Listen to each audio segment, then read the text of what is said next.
Scentland, the land of scent.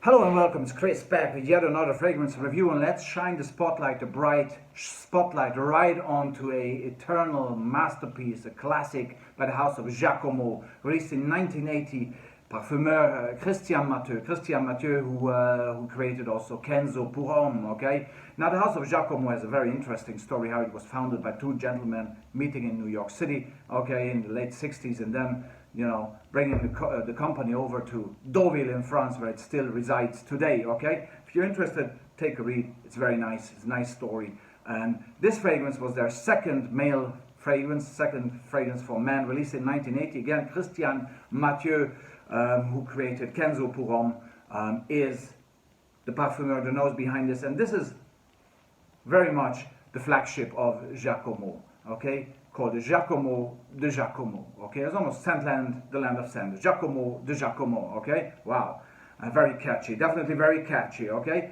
And now how does it achieve that? Now the box says the following: a timeless fragrance reflecting masculinity in its purest form.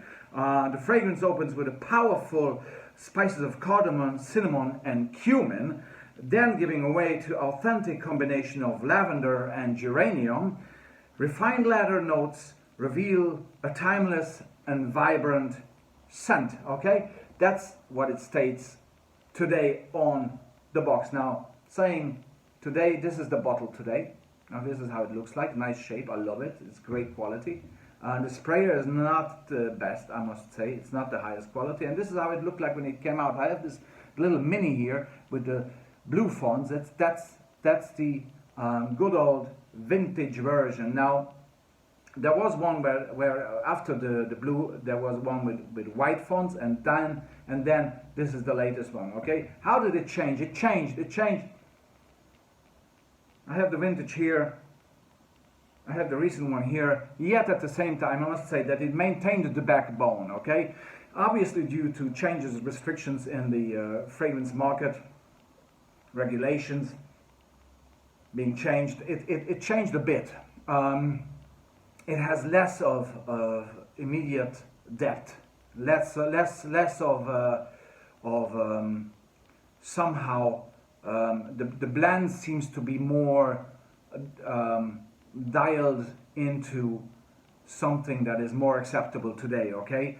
Yet at the same time it totally maintains this backbone, this aromatic, heavy, dark, black, almost black, herbal backbone that it always had. How does it achieve that? It achieves that with cloves and patchouli and basil and yes, what you've read there, what I just read in regards to geranium, for example, is definitely detectable there.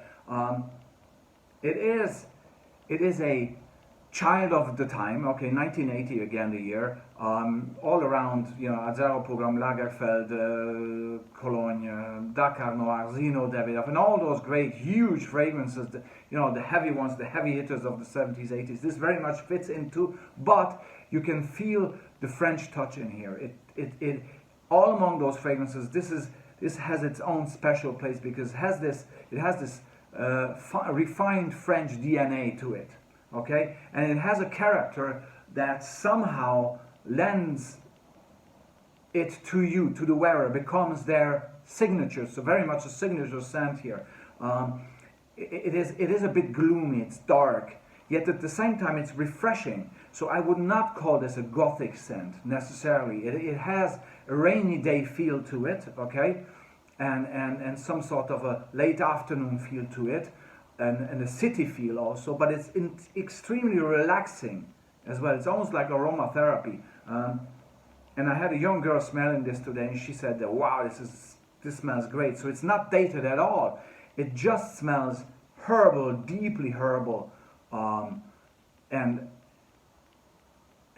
leathery, but not annoying leathery. It's the whole composition is still sort of manages to float around, okay? It has this je ne sais quoi, this Frenchness, where the fragrance does not sit on the wearer's shoulder, it rather enhances the wearer's aura, the personality of the person that wears it. Okay, that's what I want to get across. Okay, and that's true to both the vintage and the latest formula. Okay, and in regards to sillage projection, it's a heavy one. Okay, definitely it fills the room, not as aggressively as it did before when it was launched, but still very much. And the longevity, I cannot complain, ladies and gentlemen, because it really does give me the 8, 9, 10 hour mark, especially if you combine it underneath the shirt, on clothing, bit of hair.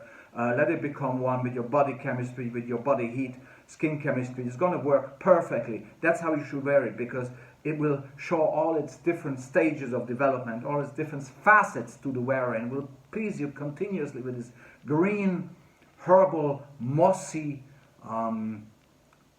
patchouli, clove beauty. Okay, it definitely captures all of this, and the cumin here mentioned here gives it a bit of a bitterness. Okay, but a bitterness that is just very much enjoyable if you like your fragrances a bit bitter. Okay, it's aromatic, deep, herbal, relaxing, and it puts a smile on your face.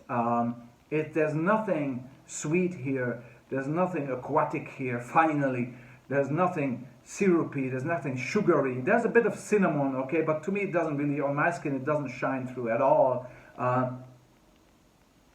And the patchouli is presented in a way that is still bearable and wearable. Okay, so wow, the composition is like, it's like classical music, but not Wagner. Okay, this is maybe Donizetti or Puccini. Okay, it's much more enjoyable than many of the heavy hitters of its time, and I think that is the reason why it's still out there today in its form. Although I have to say that I contradict myself, because all the other ones that I mentioned, from Lagerfeld, Azzaro, Zino, and Drakkar, they're also there today. That means that this is a great team of eternal, classy masterpieces. Okay, and this is definitely a milestone. And for Giacomo, they have lots of fragrances out there. Some of them I really like. I did a review recently on For Men and For Men Intense. I love them. But this is definitely a milestone and a benchmark in fragrance making industry, and definitely in the resume of Christian Mathieu, this is one of the highlights. Okay, so Jacomo de Jacomo, an absolute stunning, herbal, aromatic, relaxing, mood lifting, really masculine. I have to really say that this is really masculine. Although I tell you, if a girl wears this with the right personality, she would just kick me off my naked feet. I can tell you that. So, you know, never put a gender to a fragrance, because it can surprise you. It can surprise you, let me tell you that. So thanks very much. This was Chris with the review of Jacomo de Jacomo by the house of Giacomo. What a surprise, from the year of 1980. Thanks very much, and see you soon for yet another fragrance review. Bye-bye.